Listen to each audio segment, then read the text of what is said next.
now I can imagine what the beard is. It's like, it's someone who's grown a long beard, but also has long hair and has decided just to throw their long hair over top of their face. They're like hairbrushes are for wimps. Yeah. It's a problem in our early days of the beard costume is the beard always had so much hair in the front, and it was just like some normal like person in their neck in the back, and it was really awkward looking to be like, why does the beard only grow so much hair in the front? But it's like, it's a normal person in the back. Is that why Dave Bloom became sort of the he default beard for a long time? Yes. Because he had all that amazing, and the right color too. He had that amazing blonde hair that he just let like hang back. Yep, he started the trend of being like, the beard should have like beard hair on all sides, like 360 beardage. Oh yeah, because when I first met y'all, Dave Bloom was kind of the default beard for you, or at least it seemed that way. At least when you made appearances at conventions and stuff. Can I just tell you a little secret about him? Of course. He had to workshop the beard voice. Oh. You probably remember it, actually. I remember this because unfortunately I thought, he's doing the beard, and so when I have to play the beard, I need to do that. But you workshopped me in the beard voice, and I think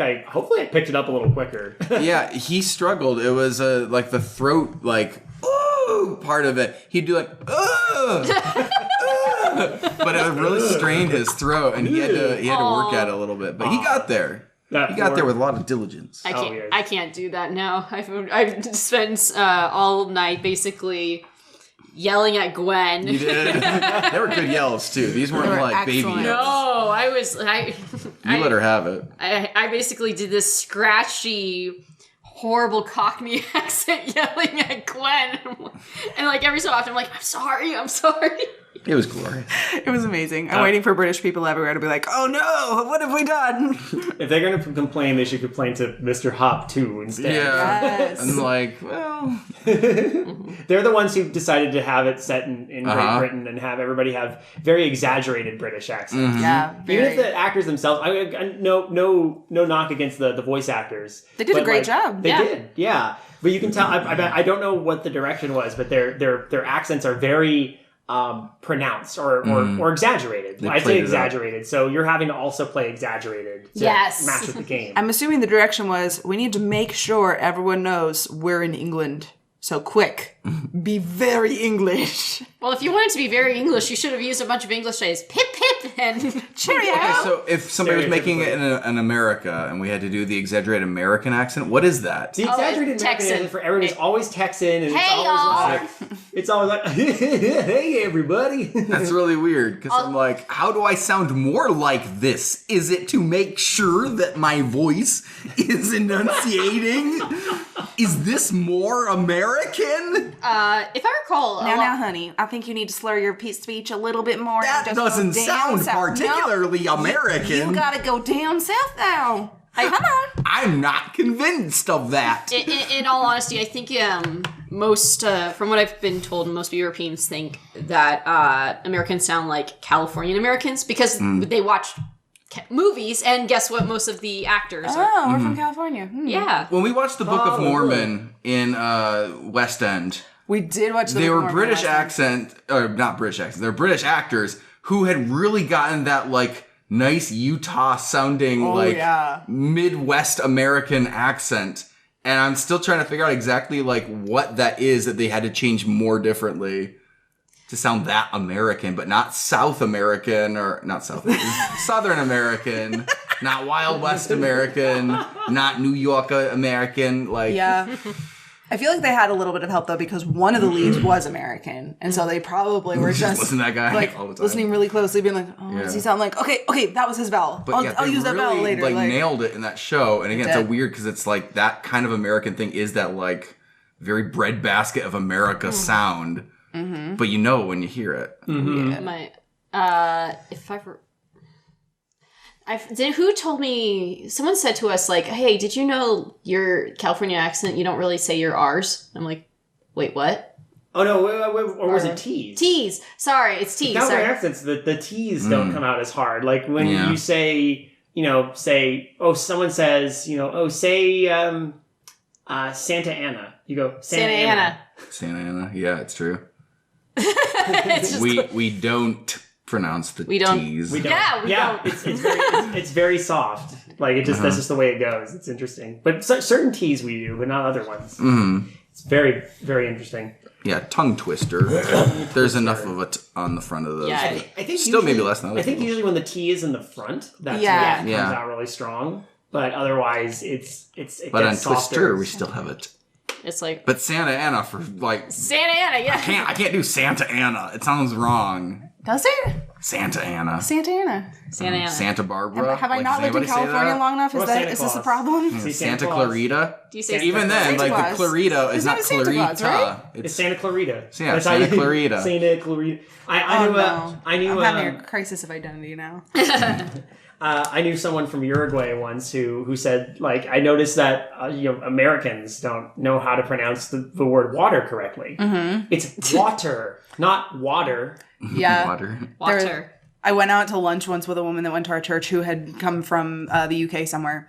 And she asked the waitress for some water, please. And the waitress was like, excuse me? And literally watched this woman go, sorry, water? It was the best thing. That's great. I love that. Now would be probably a good time to get rolling into Now stories, isn't it? would be a good time. Well, speaking of accents, we have a roster of stuff today that I think is from an author from the UK. Oh, really? Okay. Yes. But before I get too far ahead of myself, welcome to Undercooked Analysis. We're back again in the home of our old friends, the Random Encounters. There's a D at the front of it, right? Oh, this isn't our house. We're actually invading somebody else's house today. Oh, yeah, that's right. This is Esther's house. It's not even Esther's house, is it? I mean, she lives there. She lives there, but it's not her house. We're in an orphanage right now. There you go. It's haunted. Hey, what's the name of the orphanage? I don't... Blackwood, Blacklands. Sorry. Blacklands. Blacklands Manor, yeah. So we're here in Blacklands Manor in the UK. You can Fitting tell. for an episode In the of Shivery. 1940s? Where you could record on a USB microphone, of course. Time traveling, man. Yeah, we were just up basically all night shooting a certain musical that is will probably be out by the time this releases, but I don't know. Hopefully. We'll cobble something together. We'll see. We'll see. Yeah, it'll come out not this Tuesday, but next Tuesday. We're very lucky to have both of the kings star in this one. Like, substantial parts. Yeah, No we bit actually- parts on this one. Big parts for us. I know. You guys carried this. Thank you. Thank But you. we had exceptional direction and not really, no. wonderful co-stars. You know who to blame when you don't get the. Well, just in case you don't know who we are, I mean, if you've been listening to the show off stuff, you know that I'm David and this is Kayla. Hello. And we are joined, as I said, by Random Encounters. You've got Gwen, Hello. you've got Nate, Good evening. and you've got AJ. It's morning, Nate. It's 2:22. Yeah. Closer to evening than morning, We probably. rolled out of bed like 5 minutes ago to record this podcast. Sure did. Hey, Jay, y'all. Well, to be fair, we actually all slept in the ball pit. It was, Very true. comfy. yes, very much. And then it took a cat walking on us to wake us up. Wow. They don't usually like to come in the ball pit. This time, they made an exception because they knew we had to record. Soft humans were in there. I like to walk on the soft As opposed humans. to rigid humans. Those are the dead ones, obviously. Also in the ball pit, but A little deeper in there. Okay. Well. dead people don't float in a ball pit. They sink to the bottom. Pennywise lied. We all don't all float down here. I'll sink to the bottom of the ball pit down here. I think we all know the tone of this week's episode. Yep. Well, the tone of the episodes has been with you guys has been pretty consistent, I'd say. In that Yes. we're usually all here. We're in good spirits. Usually, we're post shooting something together. Yeah. Generally speaking, and we come at this with trepidation because you never know what we're going to throw at you. I'm always convinced you're setting us up. So. Well, I mean, Meek was kind of a curveball for all of us. So let's be real. There are no winners in the Meek story. Yeah, but it happens. But this is actually the first time I think I've recruited you all to do a short and shivery, and it's been a long time since Like we've done. short and murdery. We don't know that. I don't know that yet, but I'm assuming. I'm jumping to conclusions. There might be some murder. Who knows? Oh. Murder. I mean, it's not exactly something that's like, oh, there's never murder on this. No one dies in these stories. Well, what'd be great. What'd be great is if we call the podcast this segment short and murder, and everyone's like, why do you kill people? It's like, no, it's because we invite a bunch of crows in. Oh, short crows even. Very small crows. Yeah. But I mean, Which is funny because actually I wrote the short story I wrote that you guys read on UCA is about a murder. So That's right. That's right. I don't even know which one she's talking about at this point. I actually I wrote a short story called "The Disappearance of Sweet Carrie Jo Malone's," and I made it. I wrote it in like a, I guess a blog style where it's like, oh, here's a mystery from 1967, and I'm going to talk about it. Da da da. And It's like a true crime blog entry, Okay. which is interesting. but then something just recently happened that turns the mystery on its head, and the idea behind the blog is there are hints to what the answer or what the clue or wow, I can't speak correctly today. You were up pretty late last night, and you were screaming a lot. You did pretty good considering. Thank you. What the Mr. The case solve? Why am I not thinking of the word? You can actually solve the mystery by finding context clues throughout the story. Yeah, I like that. It sounds cool. almost like an augmented reality sort of way of like, this game is existing and you can solve the case in real time, or you can just enjoy it as a story and let it like feed it to you. We actually, when we read it on the show, we attempted to solve it. And if you want to go back and listen to that episode, it's, as Kayla said, The Disappearance of Sweet Carrie Jo Malone. It is in our archives. You can go back and listen to that if you want on either YouTube or here in the podcast feed, wherever you listen to it. And I recommend it. It was a lot of fun talking to the other co-hosts in that episode and debating. So where's the clues? What do we need to figure out about this story? And we got pretty close, but we also dug up some of our own interpretations of what was going on that I think was kind of I interesting. do like some of your interpretations. I'm not gonna lie, and I'm You left a lot of open-ended stuff, and I really appreciated that about the story. But it's still a really tightly wound story, which I think is good. I like the concept of trying to figure out what's a clue and what's a red herring. yes. And like learning probably as you go through the blog post, like, oh, that was a red herring, and maybe it wasn't, and you think it is temporarily. That's actually become my new favorite type of writing. I just write like this mystery story, and then you're just listening in, or you're reading in, and you're like, wait, and you have to go back and figure, like, say, Yeah, cut through the details. yeah, that's been I've been having the most fun writing those type of stories. So yeah, but enough about my writing. Right. We have to discuss the works of a user who only gave their title as Short Story 1. Short story one. Short Story 1. Ominous. And they didn't present much of a intro to this. They just gave us a whole slew of very, very short stories to narrate. Or, as they said, narrate. You can also narrate all of my other stories on my Reddit page. So basically, we've been given carte blanche for this person's stories, which is pretty generous. So, Short Story 1, thank you for that. But we're going to read the 5 stories you gave us all in this sitting, because they're all on a Reddit known as Scary Stories, but these are all under the category Short Stories, and they're only like a few paragraphs each. So I think that's going to be an interesting way to do it. We want to take a look at this first one? I assume you're talking about, I would like to order pizza. Yes. It's simply called... I'm not sure if that's actually a fitting voice for that. Maybe it should be like, I would like to order pizza? It could be whatever voice you want. It just depends on how you order pizzas. I'd order them online. So you don't use your voice. You need some voice to text or something. Microsoft saying, hello, I would like to order a pizza. No anchovies, please. So we will, as usual, do this popcorn style. Who would like to start? Who would like to bite the bullet first? We'll go clockwise from there. Whoever orders a pizza best, because I see that as the first line. I'll go. I don't care. Okay. All right, Nate. Nate orders the most pizza. I'll do it.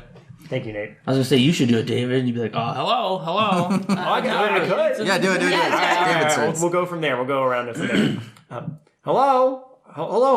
I would like to order a pizza. I haven't done that voice in a while. Killing me. Literally killing me. Oh my goodness. I did kill you, technically. I was thinking that. Through my proxy, MatPat. That's true. You possessed him. Yes, no, that's the truth of the matter. If you want to know some deep FNAF lore, the phone guy voice is just a voice that controls MatPat. Oh my. I need a game theory episode about it. It's not confirmed until then. Hey, MatPat, if you're out there and you're hearing this, which you're totally not, just hit me up. We'll work on this new series pitch. Did you know there's a game theory jacket out there? Like a Leatherman's game theory? Okay, I did not know this, and a friend of mine found this at a Goodwill or something, and they're like, this exists? Yeah. Go figure. Oh, sorry. It's your popcorn. is what I've been hearing all day, which is weird after this long break. So All of that all day. yeah. Is what I've been hearing all day, and I cannot believe it. The violence within household groups from both men and women is just staggering. When they add on pepperoni or other items on the pizza, it just sends shivers down my spine. Sometimes it's the woman who makes the call, other times it's the man, and now and then it's a child. When a child makes a call ordering for pizza, my faith in humanity just goes down. I wish I was on the front line. Wow, phone. I wish I was on the front line of the police again. Instead, I had been put down to office duty and answering phone calls. Hello, I would like to order a pizza. I want pizza! That is all I've been hearing all day, and I'm tempted to just get off my seat and get into a car and drive down to one of these houses and just lay out justice into the abuser. Oh, okay. That's that whole thing where they called. You've heard about this, right? Oh, yeah. Like they call and say they want to order a pizza, and it's a way to disguise the fact that they're like calling because they're dealing with they're dealing with an abuse situation. Yes. Wow. This guy. Okay. I kind of regret joining the police in the first place and witnessing the things I've witnessed. It's quite traumatizing. Going home after a night of violence, crime, and murder will always be surreal, and to try and go to sleep after all of that is just hard. Just constantly more pizza orders with sides which just disgust me even more, as it tells me the violence has turned glory. Why can't people just be nice? I then told myself that if I get one more call that orders a pizza, then I'm getting up from my seat and going down to the house and shooting the abuser. I have a bad feeling about this. I'll bring justice on my own terms. And when another call came through and another so-called pizza order, I got up from my seat and went down to the very house that call had come from and knocked on the front door. The call came from a woman ordering a pizza, so I knew the man was the abuser. When the man opened the door and looked confused with a 30-pound note in his hand, he asked me, "Where's the pizza?" And as I shot him down, his wife screamed in horror. Then I remembered that I don't work for the police anymore and that I work in a pizza joint. It was just instinctive or automatic for me to react like that for working so long in the police. Some things are hard to shake off. Whoa. And then he was executed. Well, good news. You've got a new visit to the police department, but you're on the other side now.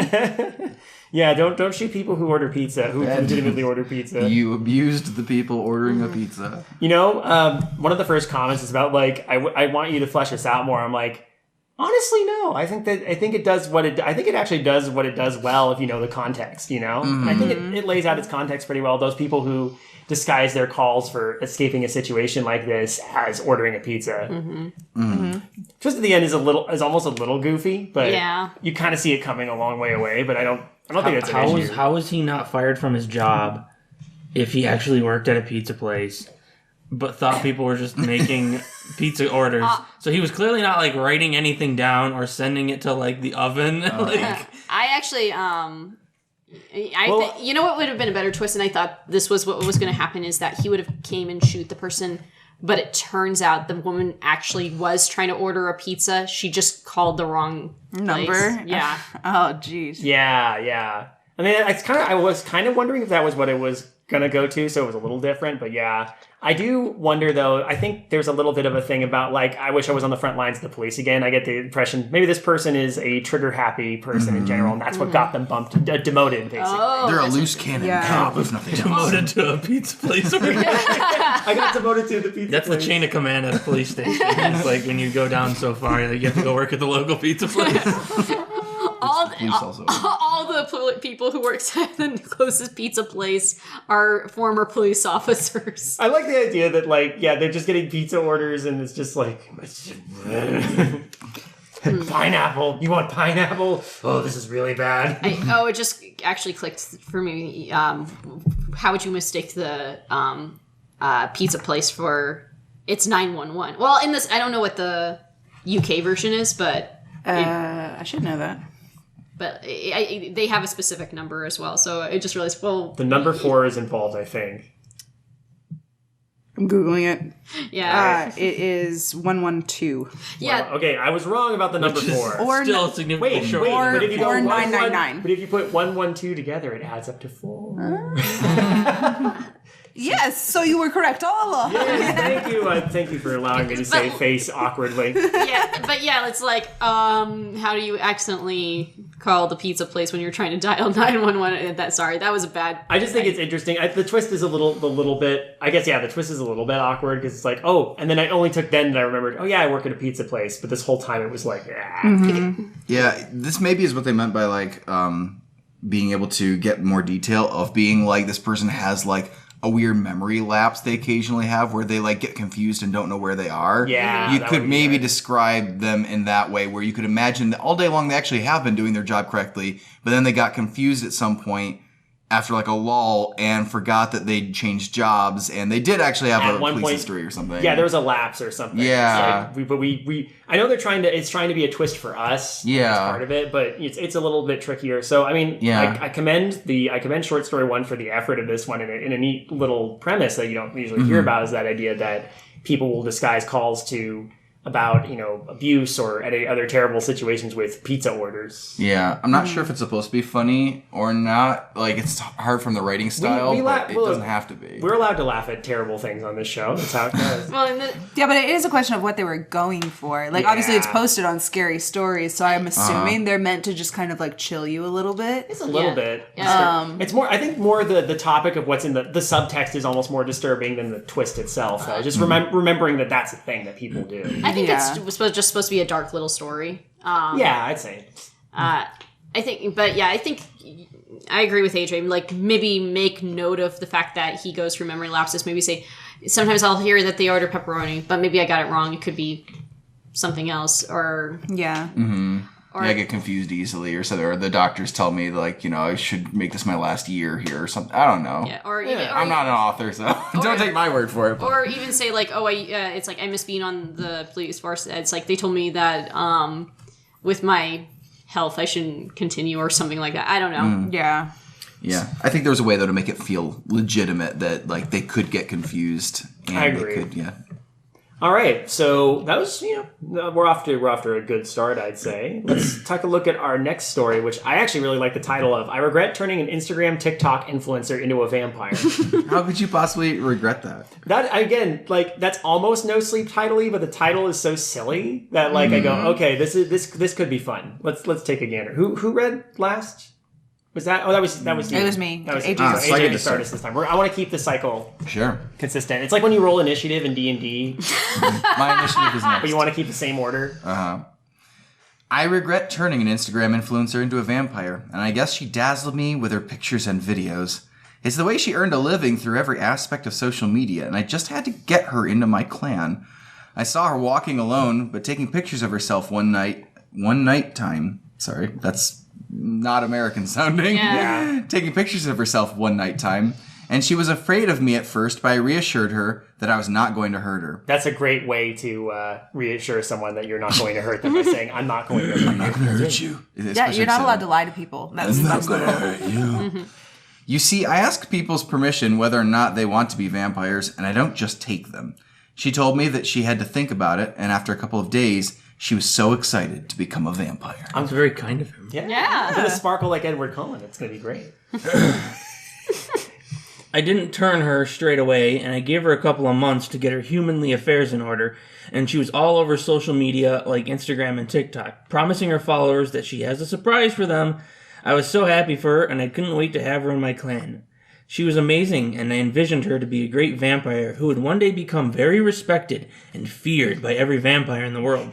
Turning someone into a vampire is no small business, and it's a big responsibility, similar to bringing a baby into the world. You ever wonder, like, when vampires choose to make progeny, it really should be, like, a big decision, because you don't want to honestly turn someone into a vampire and have them turn on you over time. Like, if you're going to do it, choose someone who's going to be your like, BFF for the rest of time. Oh, yeah, definitely. It's not like Pokemon training. Like the way I say it is like, I'm going to be the very best. I'm going to raise this vampire to beat all the other vampires, and I'm going to be their vampire trainer.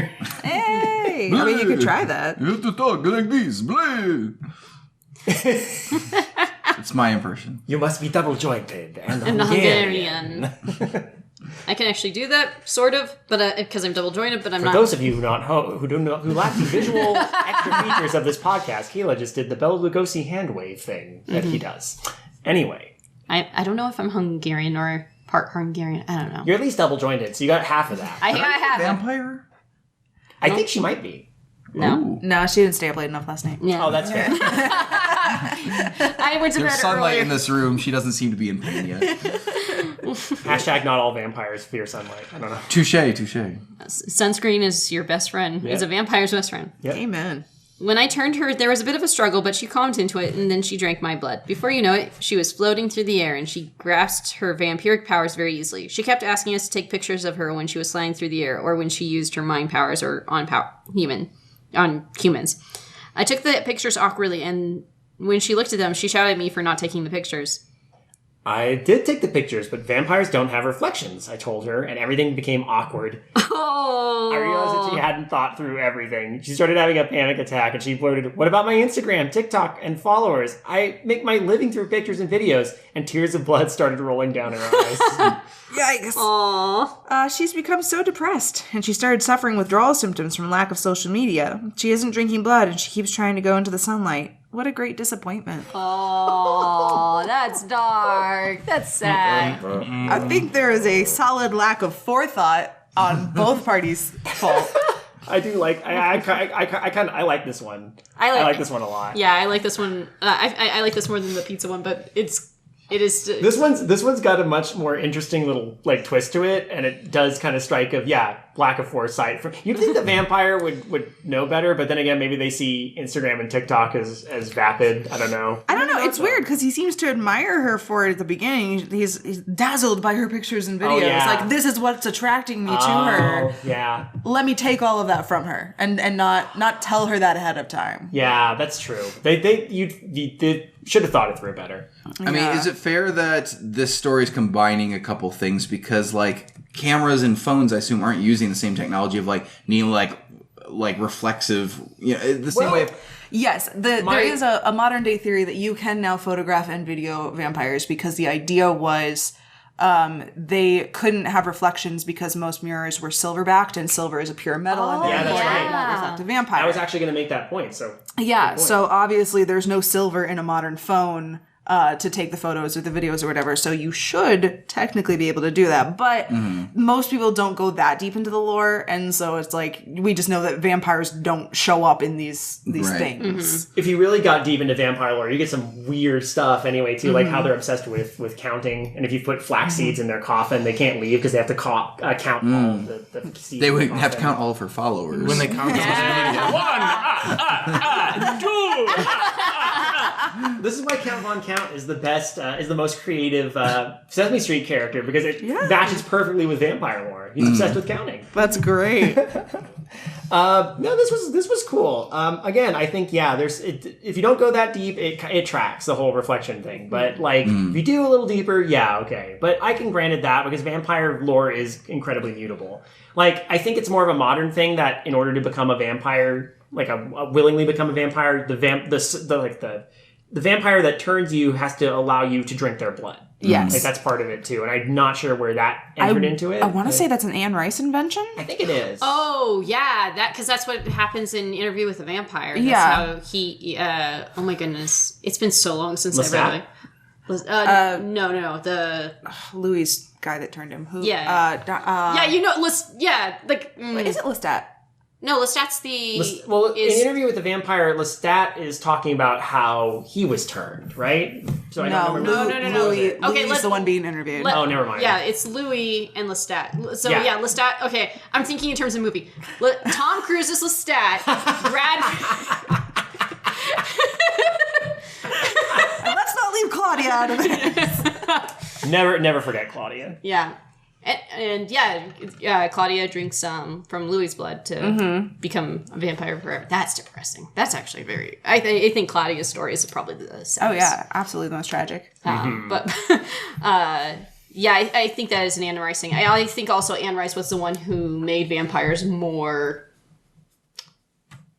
I guess,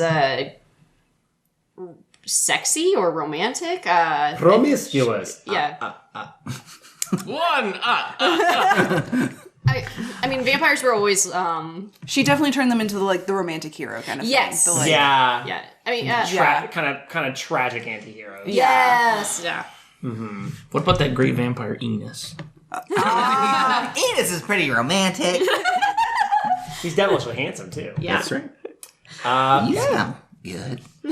Well, so far, so good on that one. We only got 3 more to go. Yeah. All right, the next one is I am going to allow my son to be weird for 12 hours instead of just 1 hour. That, again, another goofy title. What? These are pretty weird, but I'm sorry, are there like weird limits on when you're allowed to my be parents weird? wrote this one. Again, this is how a lot of these, like, this is our short, scary stories instead of, like, our / scary stories. And it's not NoSleep. They don't have to go through NoSleep titles, but the titles themselves, in order to get people to read them, tend to be kind of clickbaity. But I kind of dig these titles. Yeah.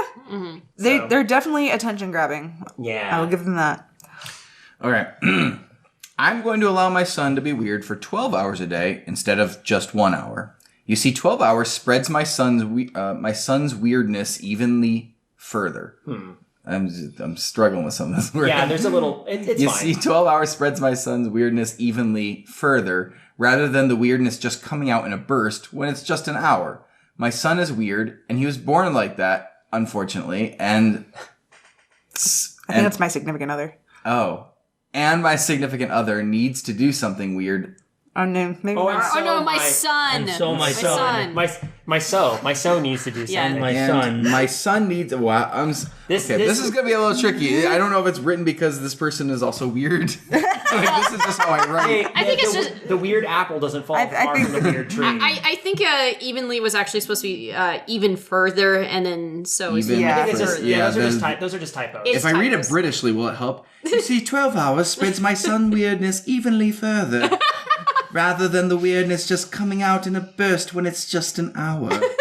My son is weird, and he was born like that, unfortunately. And my son needs to do something weird a day. Like he might go under a car and start singing, or he might like to camp up in the middle of the road. I had him tested out and tried many therapists, but all had failed him. I made my son, and so it's my fault he exists, and it's my responsibility to handle his weirdness. What the heck? Ow! That is a hot take on harsh. parenting. Yikes. Oh, man. I have a feeling we're having some unreliable narrator stuff here. Yeah. I have a feeling that's where this is going to go. When I allowed my son to be weird for only an hour a day, it came out like lightning. Everything was a burst and to the extreme. Like he would start dancing with someone's detached head, and that person's body would be feeling left out, and started fighting with my son. What? When he was only allowed to be weird for 1 hour, it wasn't enough to spread the weirdness, and also reducing the extremity of his weirdness wasn't good enough for an hour. Like when I asked him where he had been all night, and he claimed that he was at some old couple's house in our area. I didn't believe him. Hold on. Let's back it up for a sec. There's some weird extremes going on here. He would start dancing with someone's detached head. Okay, we got a detached head.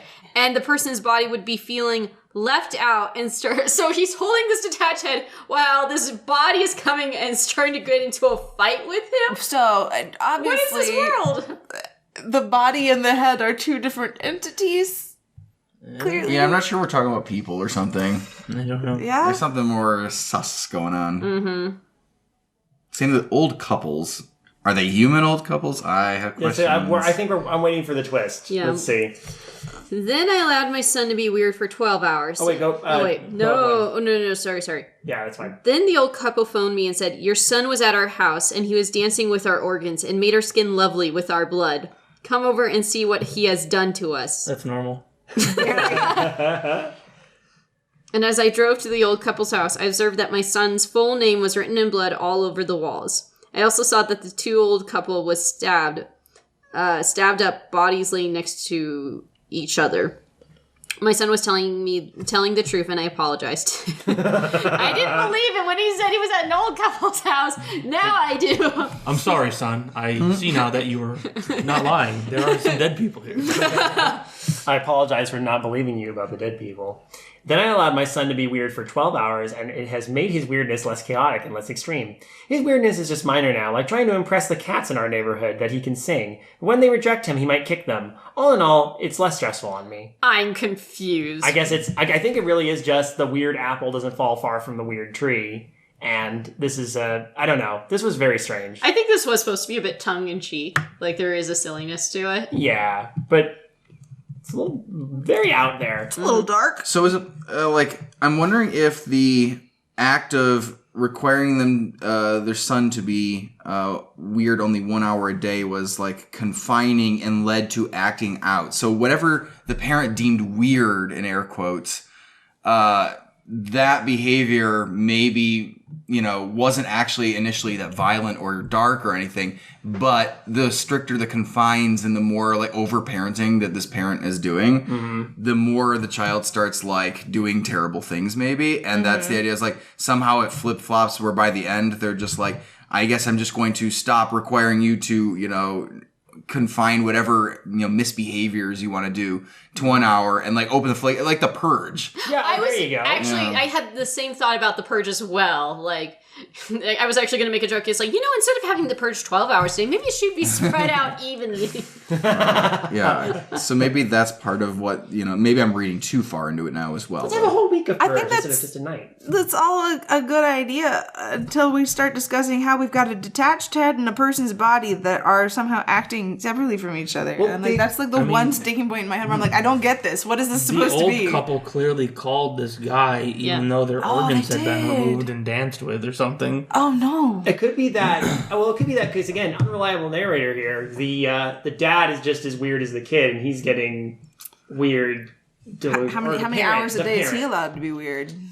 Yeah, maybe he's allowed to be. Maybe okay. Grown-ups can be weird as much Parent as is they allowed want. to be weird 24 hours a day. What if that's like maybe not enough? I don't know. Maybe they don't want the child to grow up be like them. That's So true. We're gonna set a weirdness limit. Or maybe in this world there is a weirdness quotient, and everybody's got a certain quotient of weird, and you see the weird, and that's why everything is weird. Maybe there are people who have detachable heads, and they go like, "Oi, your son took my head, and I have to fight him for it." That's I think with this one, our writer, I don't know if it's a he, she, they. I'll go with they for now. They's fine. Yeah, I think they have an idea in their head. It's just not coming across as well. I think they need to. Plus, it's kind of like in the form of a Reddit post. Yeah, it is like not even a story. It's like a proper Reddit post that's like asking for like not really asking for anything, but Yeah, and I scrolled down to comments. A lot of people were kind of confused. It's like I don't get it. I'm kind of confused. So I think if with this one, if the writer went back and tried to be a bit more clear of what they're trying to like put into the writing, just a little bit, not like explain yourself, but why is this person's body dancing with the person's this? I'm with you. Like a tiny bit of revision goes a long way in some of these cases. I think stories like this, when they have to be 500 words or less, which is the thing I'm noticing on this is that it's 500 words or less. Got you. Yeah, it's really hard to get that across. So, again, credit where credit is due. I think it is interesting, but I think we're all a little confused. Here's the first. I was just looking back. The first things mentioned when they are getting their son tested, he might go under a car and start singing, or might like to camp in the middle of the road. Those are not critically dangerous. I mean, like, don't go on the road, kids. But, neither of those things are so, like, horrifyingly weird as murdering people. Mm-hmm. And it's interesting to feel like, again, maybe that's leading into the theory of, like, the more they try to, like, clamp it down, the more acting out, happens. Yeah. Mm-hmm. I think it's the fact there's some supernatural elements that I'm confused by. Like, the detached body. Let's talk about that, too. Finding them, as well as the couple calling them and said, "Oh, he's playing with our organs. It's lovely." And it's dancing with someone's detached head and the body starts fighting them. What if you are talking about in the process of detaching someone's head and someone is trying to fight you and they're assigning a bunch of, they're jealous and want to play. Like, no, they're trying to keep their head from being detached. Yeah. That could be explained a little better then. And again, it could be like the perspective is that the parent themselves is weird. Yeah. Yes. Their perspective is skewed. Like they don't see it themselves. Like it feels perfectly rational for a pair of murdered old couple to call, and when it probably could be some kind of weird delusion or... Yeah, but why... Well, it could even be like, we know your kid is a little messed up. Like, we know you. Mm-hmm. We're calling you for help kind us, of thing. yeah. And he interprets He's it killing as... us. oh, he's playing with our organs. Yeah. He's making our skin all lovely. Yeah. Or something like that instead of being like, I'm being skinned alive, help us. And then I hang up the phone, you weren't there. And it gets there and it's all like,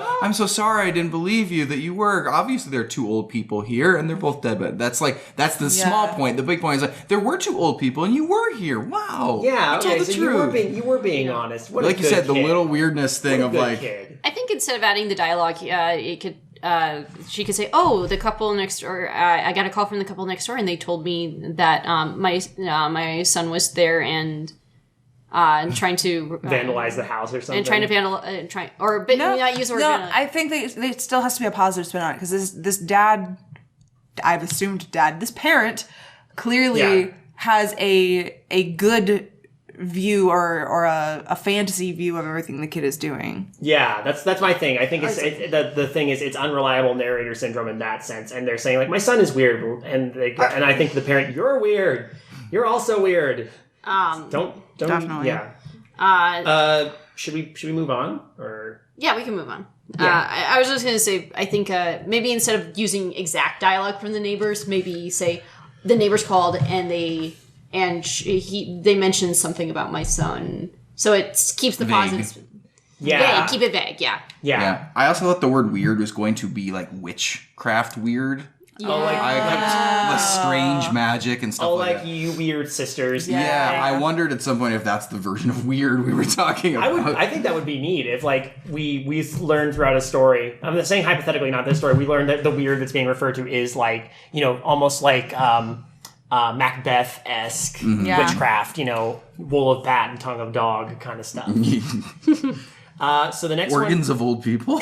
organs of old people and detached head of fighting body. Yikes. That sounds like a kung fu movie. Continue to cast the spell. You must sing to the neighborhood cats. That kind of thing. Underneath the car. Underneath the car and camp in the middle of the road while you're doing it. Yeah.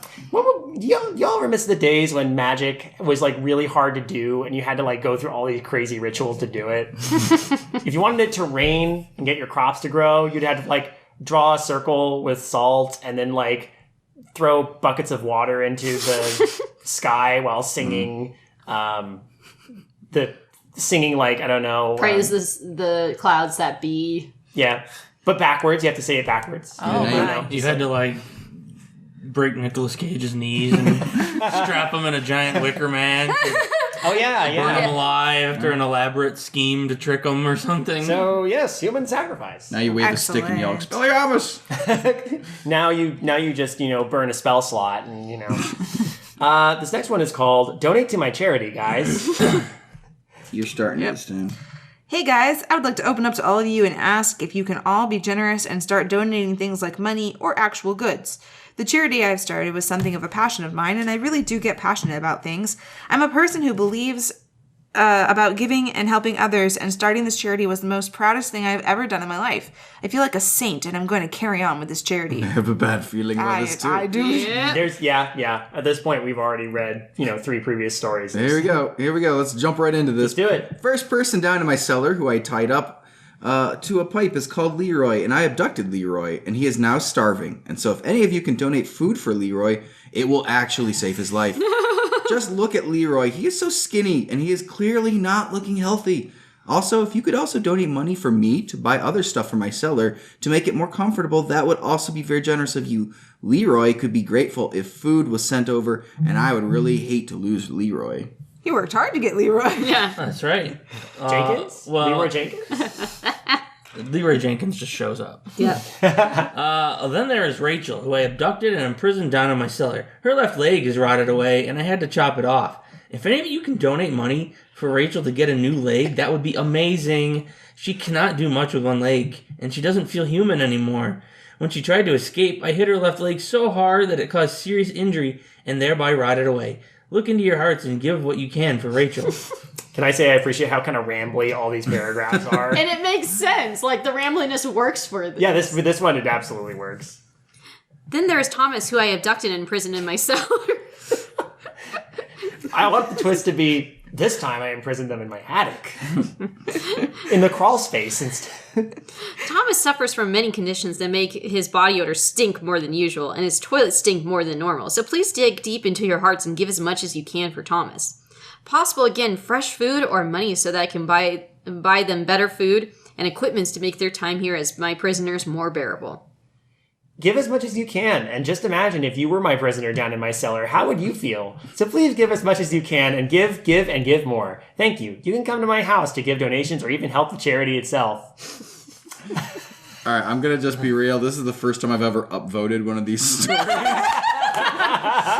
But I feel they earned it. Oh, yeah. That was fun. That was actually that was good. I like this. I just want to know, if I donate, do I get to choose which one I sponsor? Yeah. Like I'd be like, excuse me, I would like to personally sponsor Leroy this week.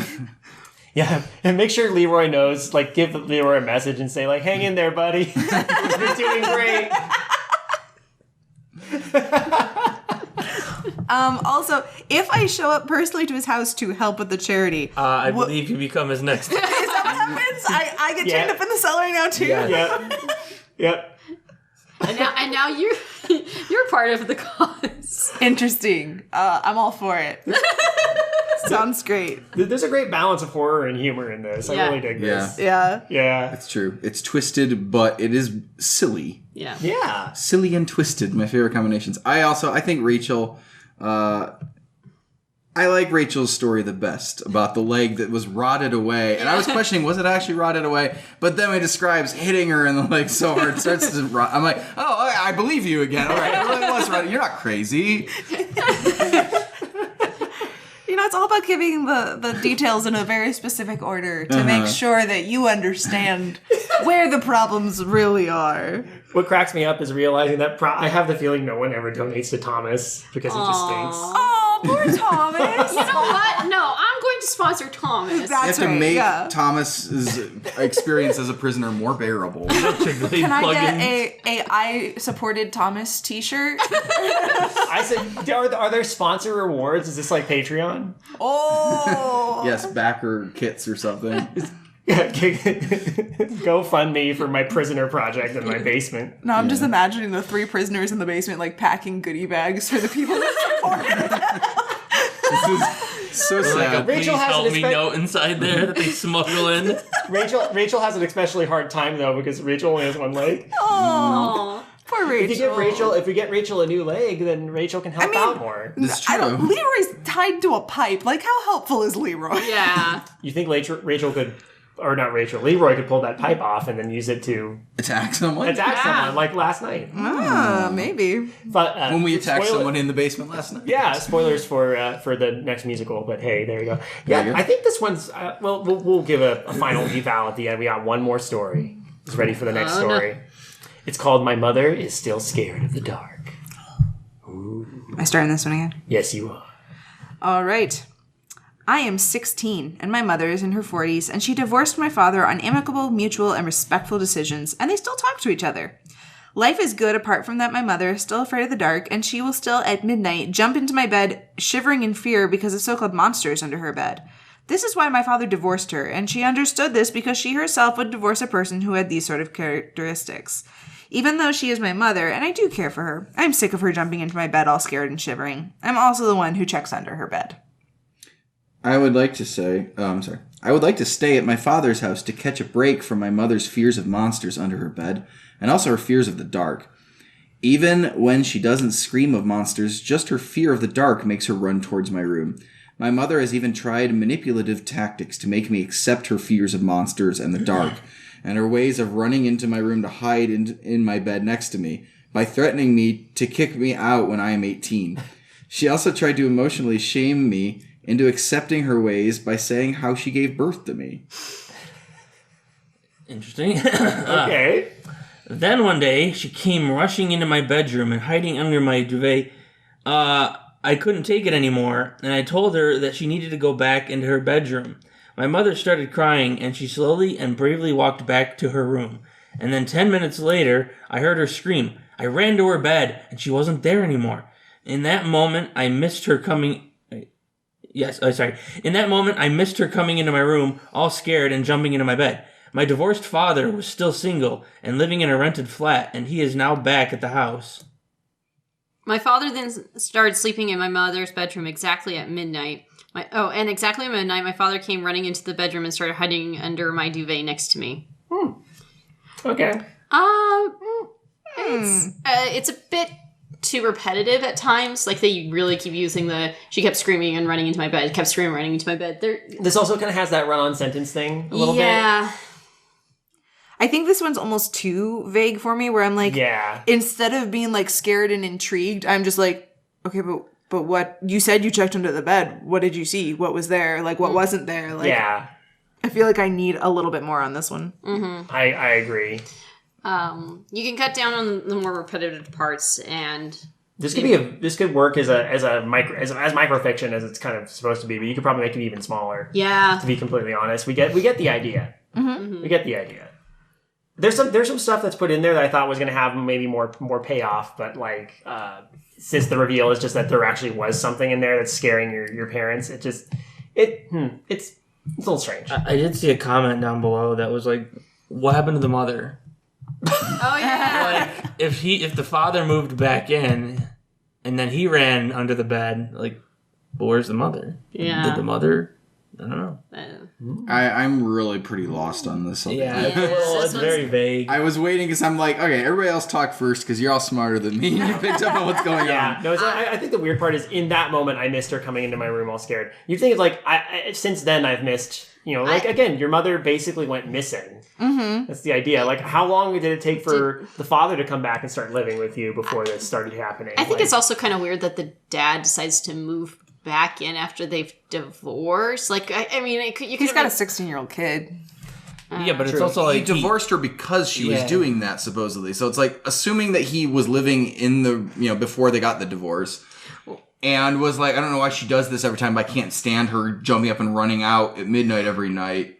So he divorces her, moves away, and then comes back and does it himself, but like never saw any reason she was doing it. So it's like maybe there is nothing. It's just like they're just whoever is alone in that bed, like one of the people in that room ends up always running out. Maybe these people are just really, really bad parents, and they're just effing with their teenager. Like, they want to just mentally torture this kid. Jeez. I would love that if that was the twist at the end of the story. Like, the shocking conclusion is everything that they believe they're actually is like the teenager realizing they actually was just messing with them. Here's a way you could simplify it.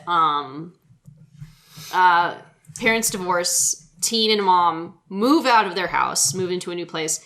Mom screams about monsters under the bed. Teenager finds it ridiculous. They bring in sister, grandmother, whatever, and then then that relative is now saying, "No, there's something there." Yeah. Again, simplify it, cut it down. It doesn't. Yeah, I'd say so. But yeah. So there we go. We got 5 short stories presented to us by Short Story 1. Good title. I think it certainly lived up to the name, and that all these stories are very short. Do we have an eval on which stories we enjoyed the most? Because I can safely say I would say the charity one is the best. Yes. Yeah, that one's incredibly well written. Charity one is my favorite. And then I think after that is the Instagram TikTok influencer who becomes a vampire. Mm-hmm. See, I would have said The Sun Being Weird is my second favorite. Yeah? Like, I feel like it's just kind of quirky enough that it's super memorable, and I like his explanations on the supernatural and like how it's not really supernatural, and we've clearly got a crazy parent as well, not a delusional parent as well. I think it ranks number 2 for me. Okay. I think the story with the weirdness one is interesting. I just think the writing could be better at the parts where we thought it was supernatural. I will say that first paragraph had several language issues, Mm-hmm. but once you got past the introductory cost of trying to figure out what we're reading, it did have a lot of juicy stuff in that one. But I will say, donate to my charity, guys. Yeah, is my favorite. That one, the rambliness is perfect for this. It is both horrific and funny. I love that it starts out asking the Reddit community to support the charity. Like, it's the best kind of fiction is the kind that's like involving the audience. Yes. Yeah. Yeah. And I definitely feel like all 5 of these had a tone, like where it was kind of conversational with the audience. Like we were supposed to feel like we were being talked to. And I think that charity one just kind of put on lock exactly the tone that the author tends to have anyway. Yeah. I think I think what, I would say that I think short story one has a pretty solid grasp for the most part of quirky horror. Yes. Like I'd say definitely. these stories are quirky. They all of them to some degree got a chuckle out of us, at the very least. But like, I definitely think that though, like 3 of them stood out in terms of I think landing that kind of quirky horror. Yeah, I mean, just the title, I regret turning Instagram TikTok influencer into a vampire, is chuckle-worthy. It's great. Yeah, like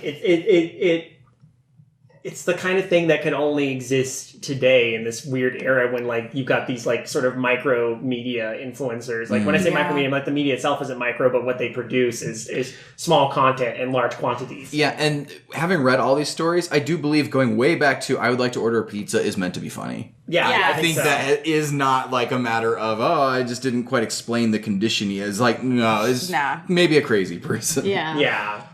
It's weird. A couple of these, I actually wondered if they would do better in the format of the, like, Am I the Jerk posts on Reddit. Oh, yes. I was like, if you had taken the, like, Mom Scared of the Dark one thing and made it into, like, okay, so this is a situation, and I don't know if I was the jerk or not for telling her to go back to bed. Like, what do you guys think? It's not bad. I don't know. I feel like... I agree. Especially if you don't say anything. It's like, well, now my mom is just missing. And I don't know what's going on. And like, and now my dad is doing this thing too. Would I be the jerk if I told him to go back to bed? Like, I don't know what to do, guys. Yeah, guys, help me out. Yeah. I'm not gonna lie. Those Am I the Jerk or Am I the Asshole posts are like amazing to me. Some of them you're just like, wait, hold on, what? Like there was a point where this woman. This still just baffles me to this day, where this woman is like, oh, my husband flirted with my wife. Am I the asshole for talking him down? And then he's like, she opens it up by saying, I have a troubled relationship with my mom. My father was horribly murdered, and we still think it might have been my mother who did it. And then she keeps going, and then people and I'm like, wait, back up. What? Hold on, what? And then I think apparently all the comments in the bottom were like, no. What's that about your mom may have murdered your father? Some of those are great. I don't mean to laugh. That's a horrible thing, but no, 100%. But you're like, wait a minute, what? This was clearly context. We need more context. Oh my gosh. Well, this was fun. This was more fun than I was anticipating. Hey, well, it's always fun with you. Oh, thank you. I mean, it's fun to have so many short stories so quickly, like rapid fire, where you change topics. That often is actually kind of fun. Yeah. It is. And I think actually what we came to at the end of being able to go back and look at the first one after we understood author tone a little bit more and kind of their general way of doing things was actually really nice to be like, oh, I feel like instead of like trying to evaluate something in a vacuum, I now have a little bit more around it. So I think this is a really cool way to do it. Mm-hmm. Yeah, absolutely. Yeah, for sure.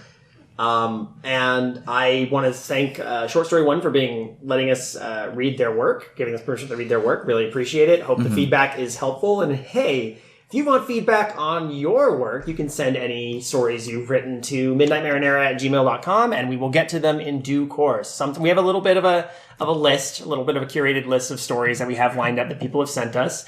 If you are interested in getting your stories prioritized and hearing some of the nonsense content we come up with on the side, we do have a Patreon, which you can join and support the show. It's patreon.com/midnightmarinara. A lot of this stuff does fall under the Midnight Marinara brand, so to speak. I mean, this show did start off as a knockoff. And it's kind of crazy to think about because it's been close to...